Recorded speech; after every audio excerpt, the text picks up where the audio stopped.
Along with that, the other question that I also have in mind is, what makes a church a church? Or like, if you get my question, Yes. what makes a church? The essence of the church. Or Yes. also. That's a very important question because many people, they say the church is not only the four-walled building. We are the church, you and I are the church, so we don't have to go to the church, the building. Okay, so that's important. That's a very important question. That's important also because many people, they gather as a group and they call that a church. They gather in a house and they call that a church. I think that is coming from the very saying of Jesus, when 2 or 3 people gather. Yes. People, take that. We call that proof text, right? Yes. Proof texting. Yeah. But Jesus was not talking about the church when he said when 2 or 3 are gathered in my name, that he will be in their midst. No, Jesus was not talking about the church. Of course, we are the church. The church is made up of believers, not of bricks and stones. But what makes up a full-fledged church? When can we call it a church? Right? That's the question. Yeah. So we can say that a church is a church looking at their function. Okay?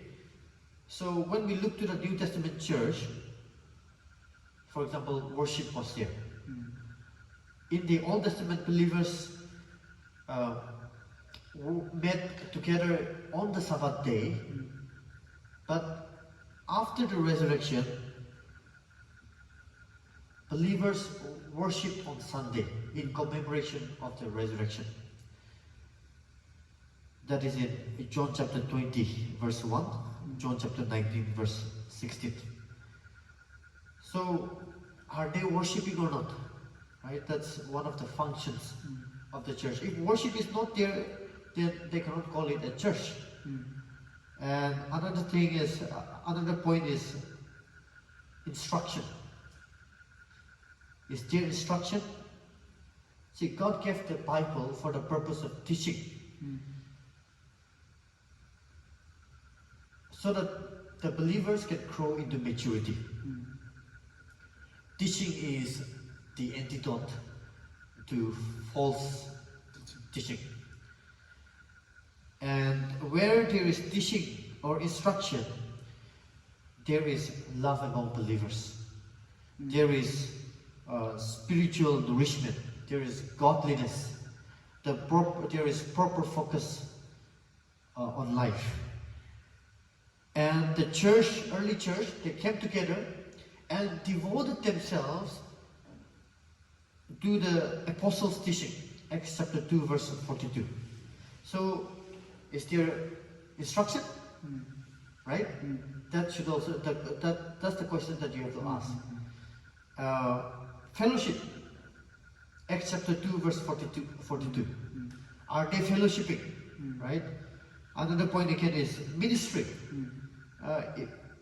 Evangelism towards unbelievers, for example. That's a type of ministry. And a variety of ministry toward believers. So is there ministry for the unbelievers? Is there ministry for the believers as well? Right?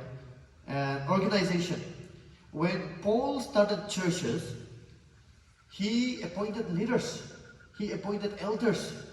And even the early church, they appointed elders and deacons. Right? Acts chapter 14 verse 23. Titus chapter 1 verse 5. They appointed elders and leaders. So in a house church, is there elders and leaders? Is there a structure? I don't think there is. Right? In many of the so-called house churches. And you are the church. Yes. And ordinance.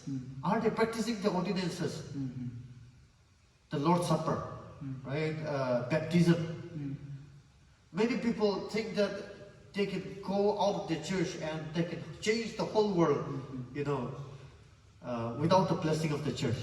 I'm not saying that every ministry should be affiliated to the church. No.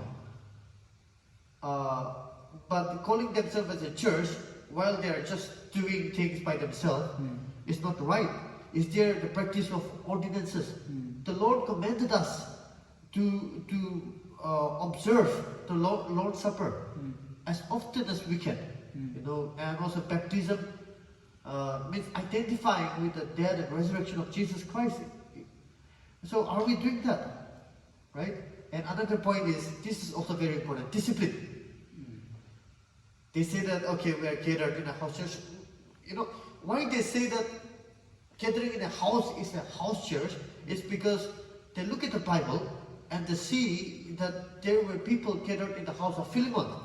There were people gathered in the house of Mary, the mother-in-law of Peter. Okay? But they practice all this. In those house churches, they practice all this. They practice worship, instruction, fellowship was there, ministry was there, the Lord's Supper, baptism, they practice baptism, and ordinances, the ordinances are the baptism and Lord's Supper. And there was discipline. Paul commanded the Corinthian believers to excommunicate the person who committed adultery with his stepmother. Right? So, are all these things there? Right? And also, the last one. Okay, there are many others that makes up the church, but these are the essential ones. And the last one is there a platform to exercise spiritual gifts for young and old? Right? Is there a platform to exercise spiritual gift to edify the church, to help one another?